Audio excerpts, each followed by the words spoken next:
Hello everyone. A very easy day without my cameras today. Their batteries aren't the only ones being recharged. Here's the best translated wrestler information from day 14. By far the biggest surprise was the admission of Division 1 debutant Akua that he'd been involved in a traffic accident while commuting to the Kokugikan on, we believe, day 5. The car transporting him was rammed from behind by a dump truck while waiting at a red light. The car received damage, obviously, and Akua whiplash injuries, but he completed his journey to the Sumo Hall and appeared as normal, before getting hospital treatment afterwards. Since then, though, his results have actually improved, and 6 wins from his past 8 bouts have delivered him a winning score and an extension to his top division stay. Radiating joy after beating Kotoshoho this afternoon, Akua said, "I was fighting on desire alone for the first few days, but after my hospital treatment, my body loosened up and started moving better. And to think that if that dump truck had been going at speed, I probably wouldn't even be here." With the optimism that comes with a newfound appreciation of life, he's now aiming for a 3-way top division playoff with stablemates Hoshoryu and Meisei, just like their second division one this July. Meisei, who secured his winning score yesterday, was today destroyed by Chiyotairyu's thunderous charge and blitz of thrusts. Freed from the pressure of chasing a winning score, which caused him to sidestep Endo yesterday, Chiyotairyu has returned to all-out attack in a promise to make waves on the final weekend. Today he lived up to it. "I really wanted to beat him because, although I'm older, I see him as a rival, as we joined Sumo together," Chiyotairyu revealed.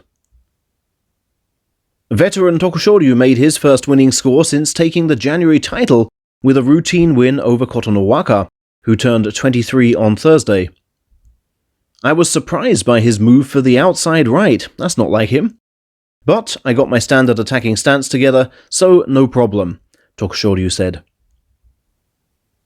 Terunofuji claimed the rare technique he deployed on Enho today was not entirely unplanned.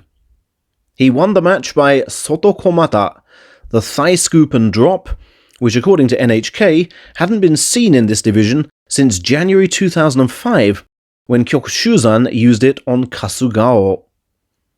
"I watched videos of Enho yesterday and found that he tends to land on his left foot when thrown," Terunofuji explained. "He also puts that same foot forward when resisting at the edge, so that is what I attacked."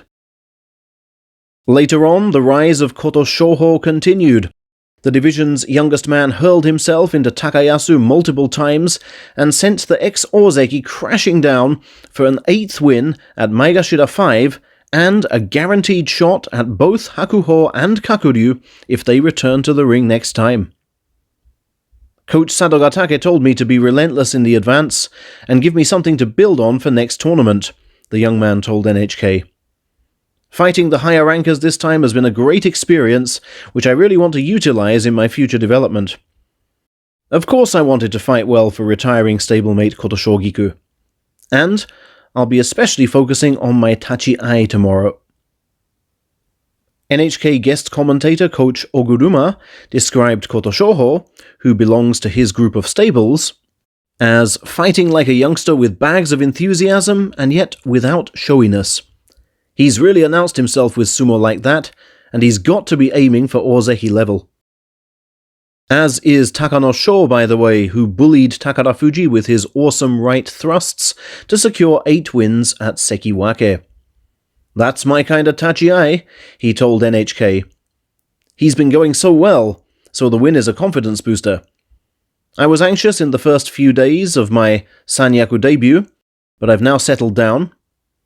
I'll keep plowing forward in my customary style, and next year I want to flourish. Yes, that means reaching the next rank up." In the first really big match of the day, 11-win pair Terunofuji and Shimanoumi tussled for the right to emerge as Takakeisho's key challenger tomorrow, with Shima having won their 2 previous encounters in Division 2. That was then, when Teru could hardly walk. But this is now, when Teru smothers everything thrown at him from the front. Several times did Shima try a decisive thrust from the left, and yet Teru's steel-like shoulders were unmoved, cutting off all his defensive options before the winning grip was formed. A visibly distraught Shimanoumi, whose title chances have now disappeared, simply said, "Damn it, he got hold of my belt." Relaxed Terunofuji, described as looking like he'd emerged from a sauna rather than a sumo match, confirmed, "Yep, that belt hold was key." Coach Oguruma added how much more systematic and logical Terunofuji's sumo has become post-injury. No more does he rely on power alone. But even he may find tomorrow's challenge too great. Leader Takakeisho felt Mitakeumi out in the final match, sensed no retaliation was coming, and pounded away at the exposed chest to move to 13-1, his best ever score after 14 days. Teru must now beat him twice tomorrow to make the cup his own. "I was focused as ever," said the Ozeki, who looked trance-like even in the divisional ring-entering ceremony. "Right, let's go," said a calm Teru after watching the match on TV. Thus must these two men end November in the way they started September, with a match against each other. And it surely can't be as one-sided as last time, can it?